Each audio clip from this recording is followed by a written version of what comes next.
அனைவருக்கும் வணக்கம். பாண்டியன் சீரியலே இன்றைக்கி என்ன ப்ரோமோ நடந்துச்சுன்னு பார்ப்போம். கோமதி வந்து பாண்டியன் மேலே ரொம்ப கோவப்பட்டு ரூம்குள்ளே இருக்காங்க. மீனா வந்து போய் பார்க்குறாங்க. ஏன் அந்த இதுக்கிடத்தாலும் உள்ளே இருந்து அழுதுகிட்டே இருக்கீங்க, காலையிலேருந்து வெளியிலே வரல, நாங்கள் வாங்க அத்தை வெளியில் போனேன், எப்பயும் போல் நார்மலாக இருங்க அப்படிங்கிறாங்க. எப்படி நார்மலாக இருக்க முடியும், என் பிள்ளை இந்த அளவுக்கு அடி வாங்குறதுக்கு நான் தானே காரணமாயிட்டேன் அப்படிங்கிறாங்க.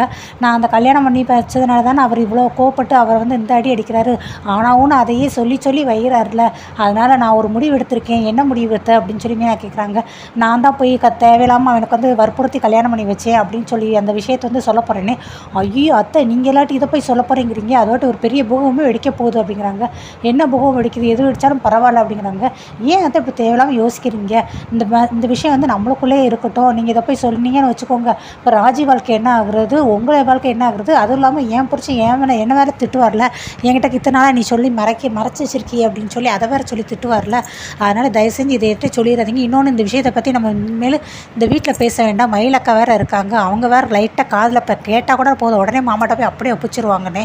ஆமாம் நீ சொல்கிறதும் சரிதான், இது சொன்னேன்னா இன்னும் கொஞ்சம் பிரச்சனை வந்து பெருசாக தான் ஆகுமே தவிர குறையாது, சரி நான் சொல்ல மாட்டேன் அப்படின்னு சொல்லி சொல்கிறாங்க. ஆனால் ஒன்று, என் பிள்ளையை அடித்தாங்களோ அதை நான் மறக்கவே மாட்டேன், இனிமேல் அவர் கூட நான் பேசவே மாட்டேன் பார் அப்படின்னு சொல்லி ஏஞ்சி போயிடுறாங்க. அதுக்கடுத்து மீனாவும் சரின்ட்டு வெளியில் வந்துடுறாங்க. எல்லோரும் வெளியே டைனிங் ஹாலில் உட்காந்துருக்காங்க. மறுநாள் காலையில் ஆயிடுது. கோமதி வந்து தட்டி எல்லாத்தையும் எடுத்துகிட்டு வந்து ஒன்று ஒன்றா வைக்கிறாங்க. ஆனால் டமான்னு வைக்கிறாங்க. என்னடா அக்கா ரொம்ப பயங்கர உக்கரத்தில் இருக்க பொழுக்கு அப்படின்னு சொல்லி பழனி சொல்கிறாங்க. ஆமாம்மாம்மா, ஆனால் அப்பா பேசினார்னு வச்சுக்கோ, அம்மா அப்படியே சைலண்ட் ஆயிடுவாங்க அப்படின்னு சரவணன் சொல்கிறாரு. சாப்பாடெல்லாம் பரிமாறிக்கிட்டு இருக்காங்க. ஆனால் அவர் பாடின்னு சொல்கிறாரு, ஏன்டி தட்டை இப்படி டம்முன்னு போட்டு உடைக்கிற, இந்த ஒரு தட்டு எப்படி தெரியுமா, நெளிஞ்சு போச்சுன்னு என்ன ஆகுறது, வாங்குறதுக்கு என்ன வேலைன்னு உனக்கு தெரியுமா, ஏதோ இது அந்த காலத்து தட்டுனாலும் இன்னும் புதுசாகவே இருக்குப்பா மீனா, இப்போ இருக்கிற தட்டுன்னு வச்சுக்கோ, லைட்டாக பட்டாலும் உடனே நெளிஞ்சு போயிடும் அப்படிங்கிறாங்க. அதில் ரைட்டு தங்கமயிலும், ஆமாம்மாம்மா எங்கள் வீட்டில் கூட அந்த காலத்து தட்டை தான் நாங்கள்லாம் யூஸ் பண்ணுறோம் அப்படிங்கிறாங்க. இதை கேட்டு கோமதி, மீனா, அவங்க ராஜி எல்லாருமே ஆமாம் இவங்களுக்கு ஒரு வேலை இல்லை அப்படின்னு சொல்கிறாங்க. அரசி வந்து கேட்டுறாங்க, ஏன் நீ அப்பா தான் அந்த காலத்தால், ஸோ பழைய காலத்து உள்ளதெல்லாம் பேசுகிறாரு, நீங்கள் இந்த காலத்தால் தானே, நீங்கள் எதுக்கு அப்போ உள்ள மேட்டர்லாம் பேசுகிறீங்கன்னு. இருந்தாலும் பழமை வந்து எப்போவுமே வந்து மாறாதுல்ல, பழமைக்கு தான் நம்ம மவுசு அதிகம் இன்னமாமா அப்படின்னு சொல்லி தங்கமயில் சொல்கிறாங்க. ஆமாம் அப்போ தங்கமயில் கரெக்டாக சொன்னேன்.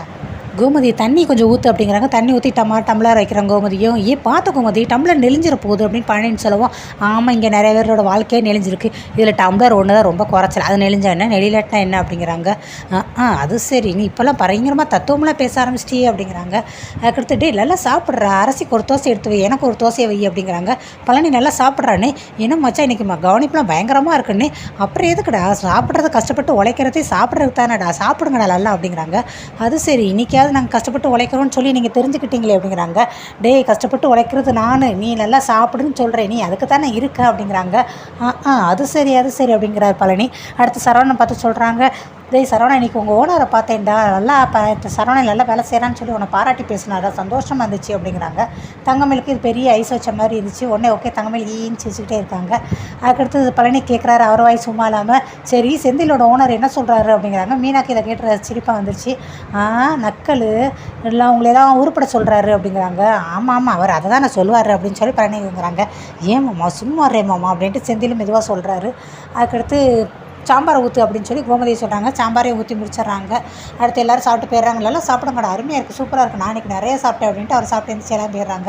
அடுத்து மீனா, ராஜி, கோமதி இருக்காங்க. இங்கே ஒருத்தி கோமா இருக்காளே, ஏன் கோமதி இன்றைக்கி கோமா இருக்கே, உனக்கு என்ன பிரச்சனை, என்ன விஷயம், ஏதாவது உனக்கு கேட்குறாரா அப்படிங்கிறாங்க.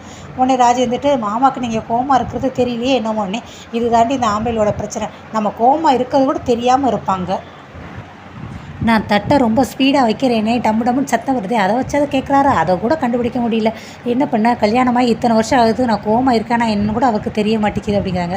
சரி விடுங்க அத்தை அப்படிங்கிறாங்க. அப்படின்னு சொல்லிட்டு அதுக்கடுத்து எல்லாருமே சாப்பிட்றாங்க. ஒவ்வொரு தட்டை எடுத்து வைக்கிறாங்க. ராஜ் என்ன கேட்குறாங்க, அத்தை நான் வேணால் கதிர் வரவும் சாப்பிடட்டுமா அப்படிங்கிறாங்க. ஈடி அவன் அத்தை சாமத்தில் வருவீங்க, அனார்மணி சாப்பிட போகிற, அதெல்லாம் ஒன்றும் வேண்டாம், இப்போ நீ சாப்பிடுன்னு சொல்லி சாப்பாடை எடுத்து வச்சுட்டு இருக்காங்க. தங்கமயில் வராங்க. வந்துட்டு அத்தை நான் வேணால் பரிமாறட்டுமா அப்படிங்கிறாங்க. இல்லைம்மா ஒன்றும் வேண்டாம் நீ போ அப்படிங்கிறாங்க. இல்லை அத்தை எந்த வேலையும் செய்ய விட மாட்டேங்கிறீங்க, அட்லீஸ்ட் பரிமாறையா செய்கிறேனே அப்படின்னு சொல்லி தங்கமயில் பரிமாற கேட்குறாங்க. சரி வையுங்க பரிமாறிடுறாங்க. அடுத்து ராஜியை பார்த்துட்டு, ராஜி நான் உங்கள்கிட்ட ஒன்று கேட்குறேன், கோவப்பட மாட்டேன்னு. என்னக்கா கேளுங்க, கோவப்பட மாட்டேன் அப்படிங்கிறாங்க. இல்லை மாமா அத்தனை பேருக்கு முன்னாடி கதிரை அடித்தாரே, அதனால மாமா மேலே உனக்கு கோவமே இல்லையா அப்படிங்கிறாங்க. எனக்கு இருக்க கோவம் வரப்போகுது, அதெல்லாம் ஒன்றும் கோவம் கிடையாது, வீட்டில் எல்லோரும் தப்பு செஞ்சு அடிக்கிறது அதுக்கடுத்து பேசுகிறது எல்லாமே இயல்பு தானே, எல்லார் வீட்லேயும் இது நடக்கிறதானா அப்படிங்கிறாங்க. இல்லை அது இருந்தாலும் மாமா வந்து அடித்ததுனால நீ கோவப்படுவா நான் நினச்சேன் அப்படிங்கிறாங்க. அதெல்லாம் இல்லைக்கா, எங்கள் அண்ணனுமே நிறைய சேட்டை பண்ணுவான், நிறைய சண்டை வரும், எங்கள் அப்பா எங்கள் சித்தப்பாலாம் அடிப்பாங்க. ஆனால் எங்கள் அண்ணன் யார் கூடயும் பேசாமல் அப்படி இருந்ததில்லை. எனக்கும் அதை பார்த்து வருத்தம் இருக்கும். ஆனால் நானும் யார் கூட பேசாமல் இருந்ததில்லை, எல்லார் கூடயும் பேசுவோம் அப்படிங்கிறாங்க. அடுத்து மீனா சொல்கிறாங்க, ஏன் மயிலக்கா உங்கள் வீட்டில் உங்கள் அம்மா உங்களை அடித்ததே கிடையாதா அப்படிங்கிறாங்க. இல்லை அடித்ததே இல்லைண்ணே, நீங்கள் அடி வாங்குற மாதிரி எதுவுமே செய்ய மாட்டீங்களா அப்படின்னு.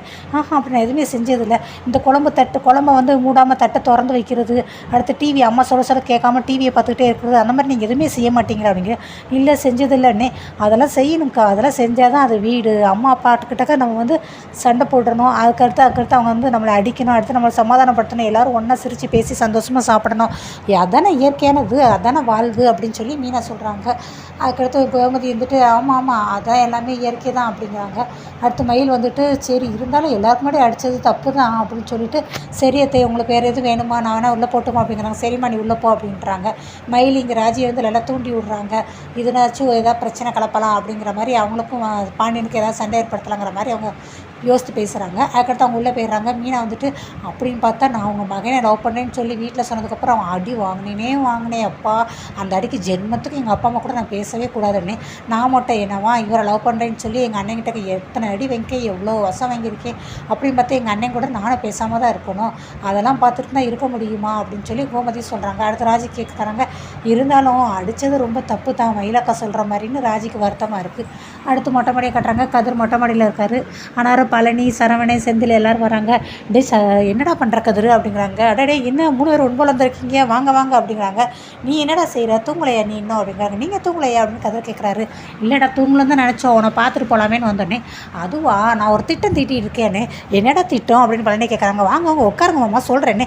சரிடா உட்காரு, அவன் என்னமோ திட்டம் திட்டுறான், வாடா என்னன்னு கேட்போம் அப்படிங்கிறாங்க. அவர் இப்படி எப்படி கை ரேகையை வச்சு இப்படி பண்ணிகிட்டே இருக்கார் கை செய்கையை. என்னடா நட்சத்திரத்தை கண்டா என்ட்ரியா நீ? அடா அது இல்லை மாமா, உங்ககிட்ட பிளானை எப்படி சொல்கிறதுன்னு சொல்லி யோசித்துக்கிட்டு இருக்கேன் அப்படிங்கிறாங்க. பிளான் என்னன்னு சொல்கிறா அப்படிங்கிறாங்க. அதுதான் மாமா நான் வந்து இப்போ அந்த பாண்டியன் அப்பாவுக்கு என்ன பிரச்சனை அப்படிங்கிறாங்க. என்னடா பிரச்சனை உங்கள் அப்பாவுக்கு, அதை தான் கேட்குறேன். அவருக்கு நான் தானே பிரச்சனை, நான் உருப்படாமல் போயிடுவேணும் அப்படிங்கிறது தான் பயப்படுறாரு. அதுக்காக நான் என்ன பண்ண போகிறேன்னா பெரிய பிஸ்னஸ் பண்ண போகிறேன் அப்படிங்கிறாங்க.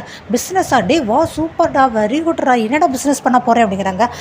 அதான் பிஸ்னஸ் பண்ண போகிறேன். அதான் என்னடா பிஸ்னஸ் பண்ண போகிறேன்னே, அது தெரியாது எனக்கு அப்படிங்கிறாங்க. என்னடா சொல்கிறேன்னே. ஆமாம் நான் ஏதாவது பிஸ்னஸ் பண்ணுவேன், ஃபஸ்ட்டு ஒரு பிஸ்னஸ் பண்ணுவேன், அடுத்து 2 பண்ணுவேன், அடுத்து 3 பண்ணுவேன், அடுத்து 5 பண்ணுவேன், அடுத்து 10 பண்ணுவேன், அடுத்து 100 பண்ணுவேன், அடுத்து இருடா நீ ஒருத்தனே 100 பிஸ்னஸ் பண்ண போகிறேன்னு. ஆமாம் மாமா பிஸ்னஸ் பண்ணி கோடிக்கணக்கில் சம்பாதிக்க போகிறேன்னே. கோடிக்கணக்கில் சம்பாதிக்க போறியாடா? ஆமாண்ணே கோடிக்கணக்கில் சம்பாதிச்சு. சரி மாமா இந்த குன்னக்குடியெலாம் எவ்வளோ ஸ்கொயர் ஃபீட் இருக்கும்னே. நம்ம வீடை கேட்டால் எவ்வளோ ஸ்கொயர் ஃபீட்டுன்னு சொல்லலாம், குன்னக்குடியை கேட்குறியாடானே. ஆமாம் அந்த குன்னக்குடியை ஃபுல்லாமே நான் விலைக்கு வாங்க போகிறேன், எவ்வளோ ரூபா வரும்னே. குன்னக்குடி எல்லாத்தையுமே வாங்க போறியா? ஆமாண்ணே அப்படிங்கிறாங்க. நம்ம வீடு அப்படின்னே. இந்த வீடு என்ன வீடு, இதை விட உனக்கு பெரிய மாளிகையே கட்டித்தரேனே. பெரிய மாளிகையா அப்படின்னு சொல்லி செந்தில் கேட்குறாரு. ஆமாண்ணே சரவணே நான் உனக்கு ஒரு மாளிகை கட்டித்தரேனே. பழனி ஒன்று எனக்குன்னே. மாமா உனக்கு எத்தனை வேணும் சொல்லு மாமா, உங்களுக்கு இல்லாமல் ஏன் 2 இடம்னே, 2 என்ன எத்தனை வேணாலும் உங்களுக்கு மாளிகை கட்டித்தரேன் அப்படிங்கிறாங்க. சரிடா கோடிக்கணக்கில் நான் சம்பாதிக்க போகிறேன் அப்படிங்கிறாங்க. சரிடா அப்படிங்கிறாங்க.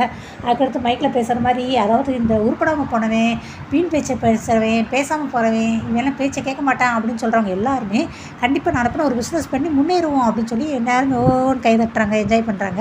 அந்த சமயத்தில் கரெக்டாக மீனாவும் ராஜி வந்துடுறாங்க. என்ன நடக்குதுங்க அப்படிங்கிறாங்க. அதுவா மீனா, இவன் கதிர் வந்து எதிர்காலத்தில் பெரிய பிஸ்னஸ் பண்ண போகிறானா, கோடிக்கணக்கில் சம்பாதிக்க போகிறானா, இந்த குன்னக்குடியே விலைக்கு வாங்க போகிறானா பாருன்னு. ரசக்க பாரு அப்படிங்கிறாங்க. ஆமாம் மீனா இவன் நம்மளுக்கு மாளிகை கட்டி தரேங்கிறியா அப்படிங்கிறாங்க.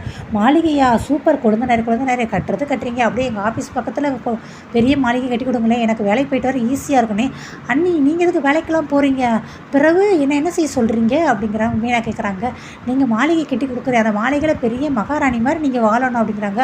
பாரேன் அப்படின்னு சொல்லி மீனா சொல்கிறாங்க. அப்புறம் வேறு என்ன திட்டம்லாம் இருக்குது குழந்தை நிறைய அப்படிங்கிறாங்க. உட்காருங்க நீ சொல்கிறேன் அப்படின்னு சொல்லி அவங்களே உட்கார வச்சிடுறாரு கதிர் வந்து அதுக்கடுத்து அது இது அப்படி இப்படின்னு சொல்லி எல்லாமே பேசுகிறாங்க. அவர் பேசுகிறது எல்லாம் ரசித்து பார்த்துக்கிட்டே இருக்காங்க. சூப்பர் கதிர் சூப்பர், உன்னோட பிளான் எல்லாமே நிறைவேற்கு ரொம்ப ஆல் தி பெஸ்ட் அப்படின்னு சொல்லி மீனாவும் சொல்கிறாங்க. ராஜ் அவர் பேசுகிறத கேட்டு ரசித்து பார்த்துக்கிட்டே இருக்காங்க. ரொம்ப தேங்க்ஸ் அண்ணி அப்படிங்கிறாங்க. சரி அப்புறம் வேறு என்ன பண்ணால் இவ்வளோ நேரம் ஆகிப்போச்சு, எப்போ தூங்குறதே உத்தேசம் அப்படிங்கிறாங்க. அதுவா அந்த தூங்கணும் அப்படின்னு எல்லாம் சொல்லுவோம். அதுக்கடுத்து பழனி வந்துட்டு மாப்பிள்ளைகளை நீங்கள் இன்றைக்கி அப்படின்னு சொல்லி பேச வர்றாரு. மீனா பார்த்துட்டு அப்படியே சைலண்ட் ஆகிறாரு. என்னம்மாம்மா என்னமோ சொல்ல வந்தீங்கன்னே. இல்லைடா மாப்பிள்ள ஒன்றும் இல்லைடா, நீங்கள் கிளம்புங்கடா. இல்லை மாமா வாய் வரைக்கும் வந்துச்சுல என்னன்னு சொல்லு அப்படிங்கிறாங்க. இல்லை மாப்பிள்ள உங்களுக்குலாம் கல்யாணம் ஆனங்கிறத மறந்துட்டு இன்றைக்கி நைட் இங்கேயே தூங்குறீங்களாடா, நீ எப்பயும் போல் வழக்கம் போல் கேட்க வந்துட்டேன் அப்படின்னு சொல்லி பழனி சொல்லவும், கதிர் வந்துட்டு அதுக்கு என்ன இன்றைக்கி நைட்டு தூங்குனா போச்சு, ஏன்னே உனக்கு ஓகே தானே அப்படின்னு செந்தில் பார்த்து கேட்குறாங்க. செந்தில் வந்துட்டு எனக்கு ஓகே தான், எனக்கு ஒன்றும் இல்லை, மீனா ஓகேவா அப்படிங்கிறாங்க. அதை எதுக்கு என்கிட்ட கேட்குறீங்க, உங்களுக்கு படுக்கணும்னு இருந்துச்சுன்னா நீங்கள் படுங்க அவ்வளோதான் அப்படிங்கிறாங்க. அடுத்து சரவணனை பார்த்து கேட்குறாங்க, என்ன உனக்கு ஓகே பண்ணி, எனக்கு ஒன்றும் பிரச்சனை இல்லை, ஓகே இன்றைக்கி எல்லோரும் இங்கேயே படுத்துக்கலாம் அப்படிங்கிறாங்க. அப்போ சரி நாங்கள் கிளம்புறோம் அப்படின்னு சொல்லிட்டு மீனா ராஜி 2 பேர் கீழே போயிடுறாங்க. அடுத்து மயிலை காட்டுறாங்க. என்ன இவ்வளோ நேரம் ஆச்சு, மாமா இன்னும் ஆளையே காணுமே அப்படிங்கிறாங்க. அடுத்து ஃபோன் போட்டு பார்க்குறாங்க. ஃபோன் வந்து பில்லோ கடியிலே தான் இருக்குது. என்ன ஃபோன் இங்கே தான் வச்சுட்டு போயிருக்காரு அப்படின்ட்டு இங்கிட்ட அங்கிட்ட தேடிட்டு கடைசி மொட்டை மாடிக்கு வர்றாங்க. மொட்டை மாடிக்கு வந்து ஏறிக்கிட்டு இருக்காங்க. இங்கே இருக்கிற மொட்டை மாடியில் பார்த்தீங்கன்னா கவிதையை பேசி விளையாண்டு சிரிச்சிட்டு இருக்காங்க. சரவணை வந்து நக்கலாக கிண்டல் பண்ணுறாங்க. சரவணை செல்லை வந்து கவிதையோட எல்லாத்தையுமே அப்படியே பழைய செல்லை சொல்லி கவிதைகிட்ட கொடுத்துட்றாங்க. ஏன் செல்லை கொடுக்கும்போது அந்த மெசேஜ் எல்லாம் டெலிட் பண்ணி கொடுக்க மாட்டியா, அப்படியே கொடுத்துட்டேன் அப்படிங்கிறாங்க. மறந்துட்டேன்டா அப்படிங்கிறங்க. அப்புறம் என்ன அந்த பாதி மெசேஜை நாங்கள் படிக்கிறவங்களையும் அவன் வாங்கி டெலிட் பண்ணி விட்டானே, கதிர் ரொம்ப தேங்க்ஸ்டா அப்படின்னு சொல்லி சரவணன் சொல்கிறாங்க. சரிண்ணே இருக்கட்டும்னே அப்படிங்கிறாரு அவருமேவும். அடுத்து இன்னொரு கவிதை இருக்குடா அப்படின்ட்டு பழனி சொல்கிறார். உன்னை உப்பு மூட்டையை தூக்கிட்டு அப்படியே அப்படிங்கும்போது பழனியோட வாழ்ச்சிக்குமா கதிர் வந்து போய் மூடிட்டு மாமா பேசாமல் இருப்போம்மா பேசாமல் இருவோம்னு எல்லோரும் விளையாண்டு சிரிச்சுட்டு இருக்காங்க. மயில் வந்துடுறாங்க. செந்தில் அதை பார்த்துட்டு அண்ணி வந்திருக்காங்க அப்படிங்கிறாங்க. என்ன நீங்கள் எல்லாம் இங்கே என்ன பண்ணிகிட்டு இருக்கீங்க அப்படிங்கிறாங்க. பழனி வந்துட்டு அதுவா, அது ஒரு கவிதை விஷயமா, ஒரு கவிதை, அந்த கவிதை வந்து என்னன்னா அப்படிங்கிறாங்க. உடனே பேசாமரு அப்படின்னு எல்லாரும் அவரை பார்த்து காலை அமுக்குறாங்க. பழனி அப்படி சொல்ல வராரு. கதிர் வந்துட்டு இல்லை நீ நான் ஒரு கவிதை எழுதிருந்தேன், அந்த கவிதை பற்றி தான் நாங்கள் எல்லோரும் பேசிகிட்டு இருக்கோம் அப்படிங்கிறாங்க. ஓ அப்படியா அப்படிங்கிறாங்க. உடனே சார் வந்துட்டு தேங்க்ஸ்டா கதிர் அப்படிங்கிறாங்க. அதுக்கடுத்து சரி என்ன பண்ணுறீங்க எல்லோரும் கேட்கவும் மயில் கேட்குறாங்க. இல்லைம்மா குஸ்தி சண்டை எப்படி போடுறது, அதுக்கு எப்படி ப்ராக்டிஸ் எடுக்குன்னு பற்றி பேசிகிட்டு இருக்கோன்னே. என்ன குஸ்தி சண்டையா அப்படிங்கிறாங்க. ஐயோ அதெல்லாம் ஒன்றும் இல்லை, நீங்கள் போங்க, நீ என்ன இங்கே அப்படின்னு சொல்லி சரவணனை பார்த்து கேட்குறாரு. இல்லை நீங்கள் என்ன ஆளக்கானமேன்னு தேடி வந்தேன், நீ போமா இல்லை இப்போ கீழே வந்துடுறோம்.